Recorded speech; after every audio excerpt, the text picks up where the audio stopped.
Welcome to Level 1 Reddit, where we give you your daily Reddit fix. Make sure you hit the subscribe button so you don't miss what's popular and trending in Reddit. So today, guys, we have a few interesting fun facts that's going on. We're gonna start with this one. A recent survey suggests over 80% of police officers would not recommend their child go into law enforcement. So I click on the link, and this is what the article says. Where is that? This one. I guess this was from breakingwide.com. Never heard of the website. And when I went to Reddit, I couldn't find the original trending post. I guess it was posted quite a few times, and I think the administrators accidentally deleted the one with the most comments. But I did read.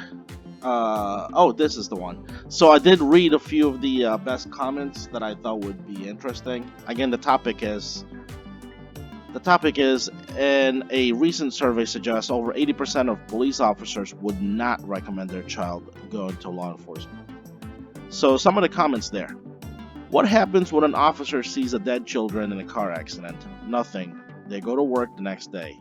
So many problems stem from how society pretends officers are immune to traumatic experiences. Okay? Second comment. I know a guy who has been twice fired from the local prison as he can't control his temper. So his new plan is to join the police academy. Oh man, good luck with that one. I mean, so many things wrong with that sentence. I mean, we'll get back to that one. Third comment.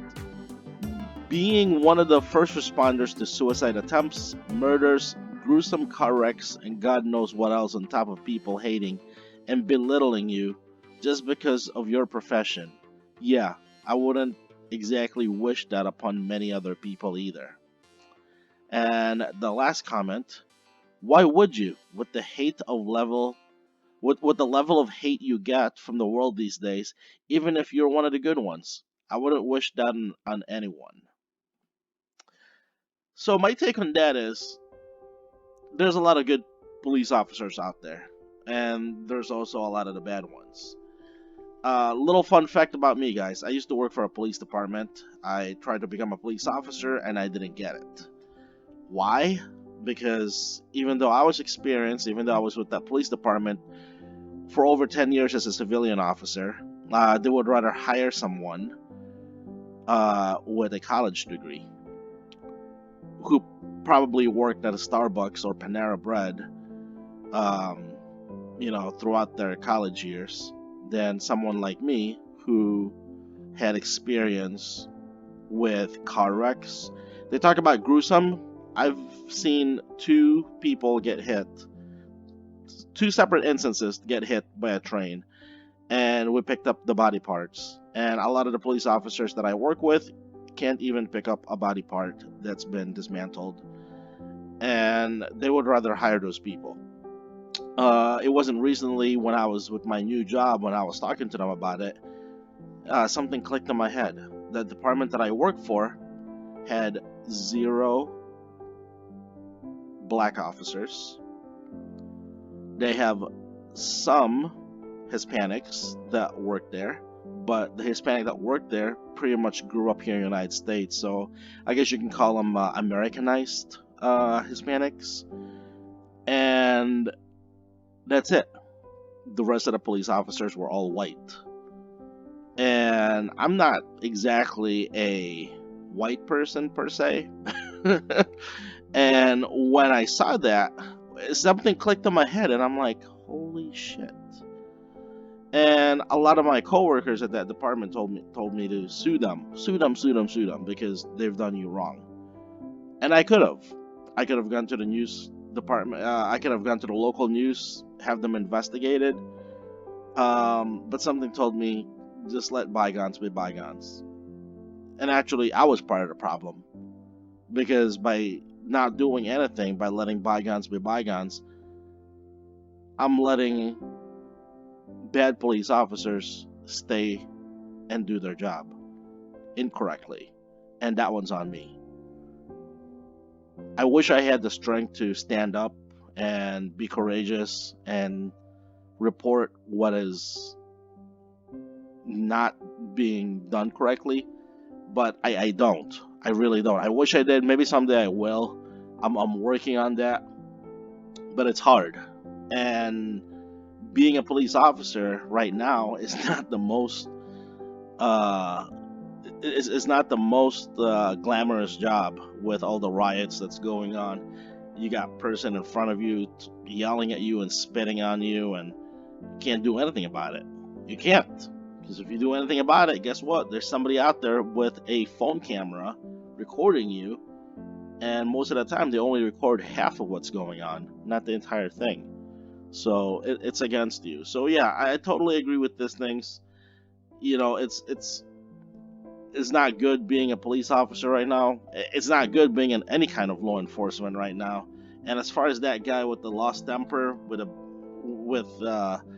who has been fired before from a prison because of his bad temper, I bet you if he's got a college degree, he'll get in somewhere. Because being a police officer right now in the United States, a lot of police officers get sued. And they get sued a lot. And when you're up there in the stands, they want to know, what are your credentials? Oh, you have a bachelor's degree from in criminal justice. So this man is not dumb. He's educated. Okay, but what they don't realize is that being a police officer, you have it in your heart. You don't have it in your head. And the department I used to work for, they used to go for kids who had their bachelor's degree, thinking that, hey, if we get sued, guess what? They can be on the stand, and we can say that, yeah, they're not dumb. They know what they're doing. They have college degrees right here. Here's their credentials. But police officers are born. They're not made. You cannot teach a person how to be courageous. It's in your heart. You cannot teach a person to be brave. It's in your heart. And unfortunately, a lot of police departments right now would rather hire somebody with a 4-year degree rather than someone that was born to be brave or courageous.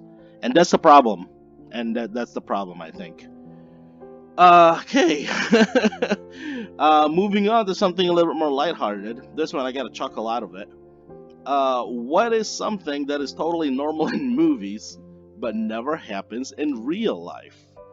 So this was trending, and I picked up some of the best comments.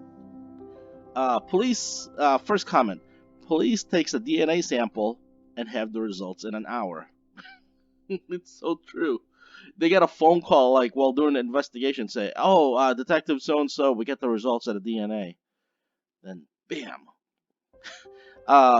Wherever, this one I found really amusing. Second comment: wherever the detective goes, he always finds a parking spot right in front of the place, downtown Manhattan included. Can you imagine if movies were more like in real life? The detective would go around in circles like 3 times in Manhattan looking for a parking spot, and the camera guy's like, are we gonna park or are we just gonna go around in circles? Just park right here. Pay the $20 parking fee, or maybe even $40 parking fee. Pay the $40 parking fee and just walk a few blocks, man. We've been circling around, the courthouse for the past 30 minutes now. That's funny. Third comment: working as a waitress and living in a huge apartment with a fridge full and expensive clothes. Never been a waitress, but I know they are underpaid. They are the unsung heroes of this country. And I've seen waitresses with huge apartment, full fridge, and expensive clothing in movies. This one I'm kind of iffy about it. It says not sneezing and coughing. I've seen some movies where they've actually sneezed. Oh, sorry, cough, but not actually just sneeze. Because usually when they sneeze, the director would say, "Cut." Let's do that all over again. So I guess sneezing is frowned upon in Hollywood. Um, this one is this one's true too. Using guns in small rooms with no ear protection and not being bothered by the noise.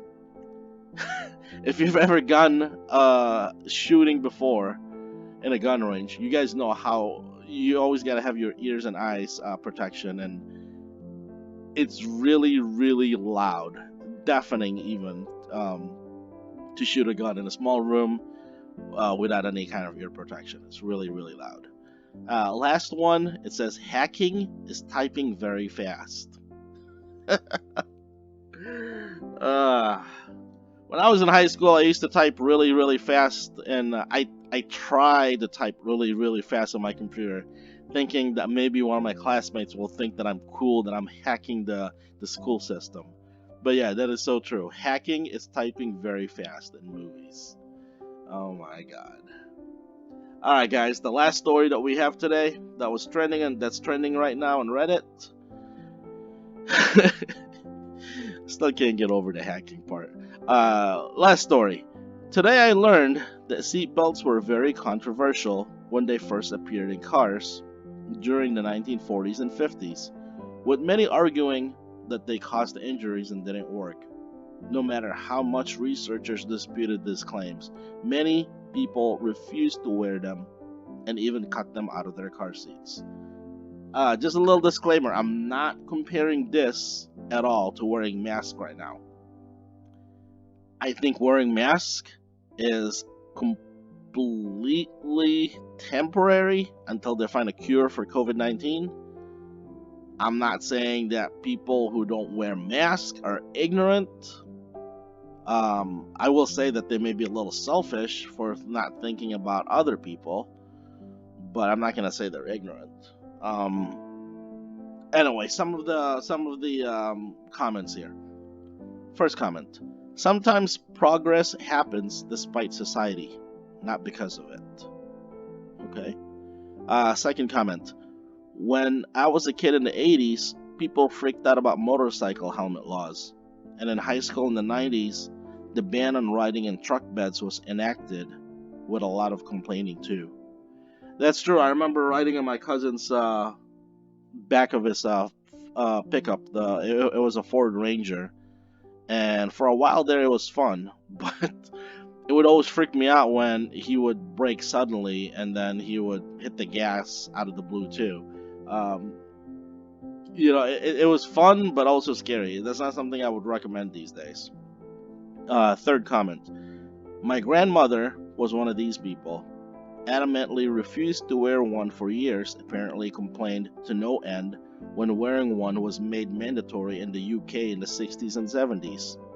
A couple of years later, she got into a vicious high-speed collision on the motorway and walked away with no serious injuries because she had been wearing her seatbelt.